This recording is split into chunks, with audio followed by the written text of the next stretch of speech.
Welcome back to Opinion Journal. I'm Mary Kissel. In a little noticed story over the last couple of days, the U.S. is sending missiles to Iraq to help counter a growing al-Qaeda insurgency there.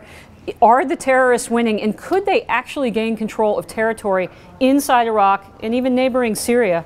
I've got Institute for the Study of War Research Director Jessica Lewis here now. Jessica, car bombings back to 2007 levels, fatalities way up. How did this happen? When did this resurgence start to occur? It began to occur at the beginning of 2012, literally as we were departing, and I think it began to occur because the Iraqi security forces couldn't maintain control of the state.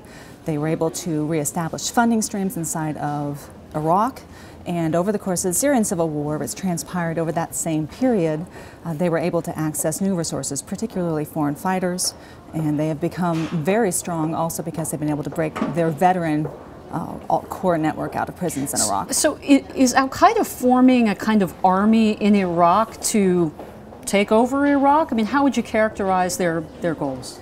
They have a stated vision to establish a transnational Islamic emirate in Iraq as well as Syria. So they're trying to destabilize Iraq so that it looks more like Syria, which are conditions that favor their establishment of control.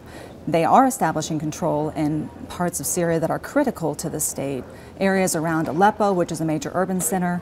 I think they're doing the same thing in areas around Mosul, which is a very similar urban center, and also near Baghdad. So they are very well on their way to establishing control at the expense of the Iraqi security forces. It's shocking that this story doesn't get more attention and it's not in the headlines, like, for example, Syria is.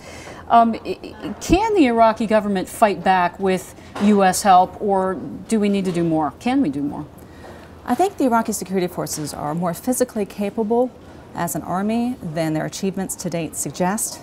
I think it is a wonderful thing that this article from New York Times is reporting that Hellfire missiles and aerial reconnaissance drones are supporting operations in the Anbar Desert, though I would add that I think that that desert operation has very little chance of defeating al-Qaeda in Iraq and Syria, or even of separating the efforts on those two fronts. Al-Qaeda is very active in major urban centers, and I think the Iraqi security forces would be much more successful if they focused first upon protecting them, and I am concerned that they will cede more control to al-Qaeda because they're misfocused and misguided. Okay, well, another surge in Iraq, but this one of the wrong kind. Institute for Study of War Research Director Jessica Lewis, I hope you'll come back and update us as this story develops. Thank you.